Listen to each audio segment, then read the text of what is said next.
Chapter चल रहा है 5 ईयर प्लानिंग इन इंडिया 1950 से 1990। ठीक है, तो उसके अंदर अगला टॉपिक है हमारा ग्रीन रेवोल्यूशन।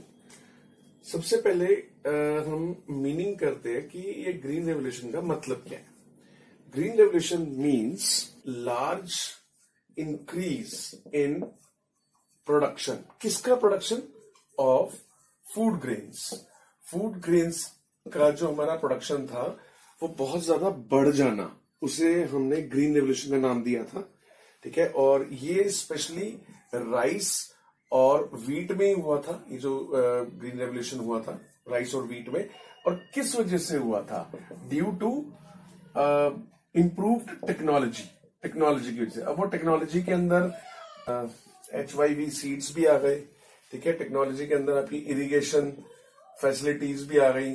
टेक्नोलॉजी के अंदर केमिकल फर्टिलाइजर्स भी आ गए। ठीक है, तो ऐसी जो नई टेक्नोलॉजी को हमने अडॉप्ट किया तो उससे हमारा जो प्रोडक्शन है बहुत ज्यादा इंक्रीज हुआ, स्पेशली राइस और वीट का। इसे ही इस इंक्रीज को, इस बम्पर प्रोडक्शन को हमने ग्रीन रेवोल्यूशन का नाम दिया। ठीक है, नेक्स्ट है कि अब ये इंडिया में इंप्लीमेंट क्यों हुआ? Y in India? इंडिया में ये ग्रीन रेवोल्यूशन क्यों आया? तो देखो, फर्स्ट रीजन है कि इंडिया की जो पॉपुलेशन का 75% जो शेयर था वो एग्रीकल्चर में एंगेज था। तो इसका मतलब अगर हम एग्रीकल्चर में कुछ डेवलपमेंट कर पाते तो 75% पॉपुलेशन उसमें लगी होने की वजह से वो बहुत ज्यादा उसमें अच्छे रिजल्ट्स हमें मिलते। ठीक है, दूसरा, प्रोडक्टिविटी जो उस समय थी एग्रीकल्चर की, जब तक ये ग्रीन रेवोल्यूशन नहीं आया तो प्रोडक्टिविटी बहुत लो थी। अगर देखो हम उस समय फुल फ्लेश प्रोडक्टिविटी पे काम कर रहे होते तो बढ़ने के चांस कम होते, लेकिन हम कर रहे थे बिल्कुल लो प्रोडक्टिविटी पे काम। इसका मतलब बढ़ने का स्कोप बहुत अच्छा था, क्योंकि हम ओल्ड टेक्नोलॉजी यूज कर रहे थे तो बहुत लो प्रोडक्टिविटी थी, तो बढ़ने का चांस बहुत ज्यादा था। ठीक है, इसलिए ग्रीन रेवोल्यूशन हमारे यहाँ पे हुआ। और उसके बाद था डिपेंडेंसी ऑन मानसून। हम सिर्फ मानसून पे डिपेंड होके ही प्रोडक्शन फूड क्रॉप्स का कर रहे थे।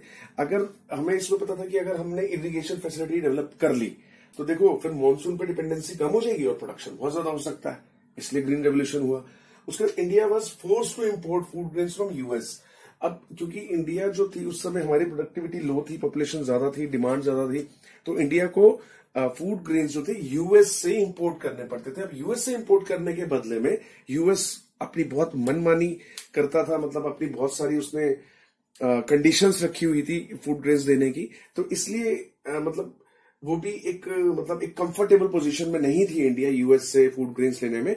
तो इसलिए ये सब रीजंस की वजह से इंडिया में ग्रीन रेवोल्यूशन हुआ। नेक्स्ट है ग्रीन रेवोल्यूशन का बेनिफिट।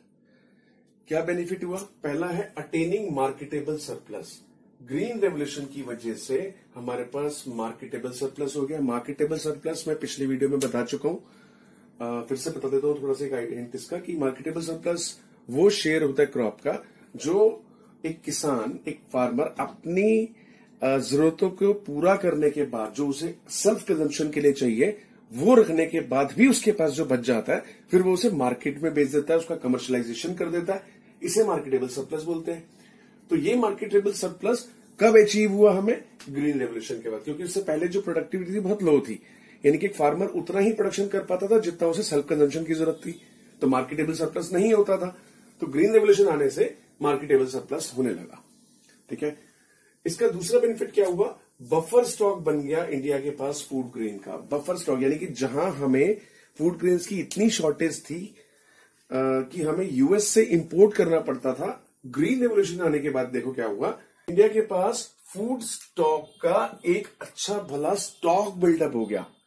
और वो जो स्टॉक हमने, जो फूड स्टॉक इकट्ठा कर लिया, उसे ही हम बफर स्टॉक बोलते हैं। वो किस काम आया? वो could be used at the time of shortage, कि अगर कभी किसी ईयर में ऐसा हुआ कि कम प्रोडक्शन हुई या फिर बारिश कम हुई या कोई और प्रॉब्लम हो गई, तो उस समय जो हमने बफर स्टॉक बना रखा है तो वो उस ईयर में काम आ जाएगा। ठीक है, तो इस तरह से ग्रीन रेवोल्यूशन की वजह से हमने एक बफर स्टॉक बना लिया, बहुत large buffer stock food grains का।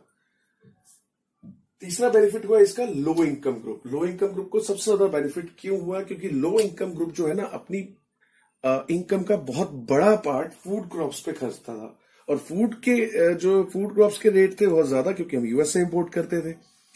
लेकिन ग्रीन रेवोल्यूशन आने के बाद क्या हुआ, इंक्रीज हो गया प्रोडक्शन। ऑब्वियसली ग्रीन रेवोल्यूशन से प्रोडक्शन इंक्रीज हुआ, जिससे मार्केट में सप्लाई बढ़ गई। सप्लाई बढ़ने से प्राइस कम हो गई। आपने डिमांड सप्लाई में पढ़ा है कि जब सप्लाई बढ़ जाती है तो ऑब्वियसली उसके प्राइस कम हो जाते हैं, फूड ग्रेन्स के प्राइस कम हो गए। तो इसका फिर बेनिफिट किसको हुआ, benefit to low income group जो लोग थे उनको हुआ, who spent big share of their income on food grains, क्योंकि बहुत बड़ा हिस्सा अपने इनकम का फूड ग्रेन्स पे खर्च करते थे। जब फूड ग्रेन्स का प्राइस कम हो गया तो उनकी परचेजिंग पावर बढ़ गई, अब उनके पास पैसे बचने लगे। ठीक है, तो लो इनकम ग्रुप को सबसे ज्यादा फायदा हुआ।